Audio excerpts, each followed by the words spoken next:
Varuna seat पर high profile मुकाबला। सिद्धारमैया को 20 तमन्ना देंगे चुनौती। क्या है वरुणा सीट का राजनीतिक समीकरण? कर्नाटक विधानसभा चुनाव की रणभेरी बज चुकी है। सभी पार्टियों ने प्रचार प्रसार तेज कर दिया है। इस बार भी चुनावी मैदान में बीजेपी, कांग्रेस और जेडीएस में कांटे की टक्कर देखने को मिलेगी। कर्नाटक विधानसभा चुनाव से पहले वन इंडिया हिंदी आपको प्रदेश की उन चर्चित सीटों के राजनीतिक समीकरण के बारे में बता रहा है जहां इस बार कांटे की टक्कर देखने को मिलेगी। इसी कड़ी में आज बात होगी पूर्व सीएम सिद्धारमैया की वरुणा विधानसभा सीट की। विधानसभा चुनाव को लेकर कर्नाटक में सियासी पारा हाई हो गया है।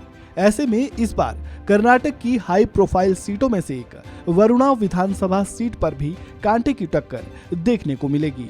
कर्नाटक की वरुणा विधानसभा सीट राज्य की प्रमुख सीटों में से एक है। यह सीट राजनीतिक लिहाज से काफी मायने रखती है। कांग्रेस का गढ़ माने जाने वाली इस सीट पर जातीय समीकरण को साधना बेहद जरूरी है। यही वजह है कि बीजेपी ने भी कांग्रेस के सिद्धारमैया के सामने मजबूत दावेदार पेश किया है। क्या है इस सीट का राजनीतिक इतिहास और क्या कहता है यहाँ का जातीय समीकरण, सब कुछ बताएंगे। लेकिन सबसे पहले जान लेते हैं कि इस सीट से इस बार चुनावी मैदान में कौन कौन है।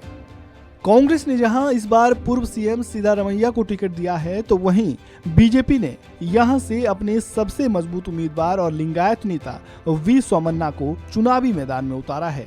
वे इस बार 2 सीटों से चुनाव लड़ रहे हैं। एक तो वरुणा, जहां पर उनकी टक्कर सीधे सिद्धारमैया से है, तो वहीं दूसरी चामराजनगर। वरुणा सीट पर लिंगायत मतदाताओं का दबदबा रहता है। वरुणा में सोमन्ना को मौका देने के पीछे भी लिंगायत समुदाय का प्रभाव माना जा रहा है। 2008 में अस्तित्व में आई इस सीट के अगर जातीय समीकरण को समझने की कोशिश करें तो यहाँ मतदाताओं की कुल संख्या 2,23,007 है, जिनमें से लिंगायत मतदाताओं की संख्या 53,000 है, तो वहीं SC/ST मतदाताओं की संख्या 48,000, नायक मतदाताओं की संख्या 23,000, कुरुबा वोटर्स की संख्या 27,000, वोकलिगा वोटर्स की संख्या 12,000 और अन्य वोटर्स 35,000 है। ये वो आंकड़े हैं जिसने सिद्धारमैया की राह वरुणा में थोड़ी मुश्किल कर दी है। हालांकि इस सीट पर उनका काफी दबदबा रहा है और ये सीट कांग्रेस की सुरक्षित सीटों में से एक मानी जाती है। 2008 में परिसीमन के बाद अस्तित्व में आई इस सीट पर पूर्व सीएम सिद्धारमैया 2008 और 2013 में जीत हासिल कर चुके हैं। लेकिन इस बार सोमन्ना के आने से मुकाबला कड़ा हो गया है। लिंगायत वोटरों का साथ बीजेपी के साथ हमेशा से रहा है। उसी के दम पर पार्टी यहां कांग्रेस के साथ सियासी खेल करना चाहती है। अब इस बार कौन बाजी मारेगा, ये देखना दिलचस्प होगा। आपको बता दें कि कर्नाटक चुनाव के लिए 10 मई को मतदान होने हैं और 13 मई को चुनाव के नतीजे आएंगे। एक तरफ बीजेपी 38 साल का ट्रेंड तोड़ते हुए सत्ता वापसी की कवायद में लगी है, तो कांग्रेस परंपरा कायम रखने की उम्मीद से फिर सरकार बनाने की कोशिश में है।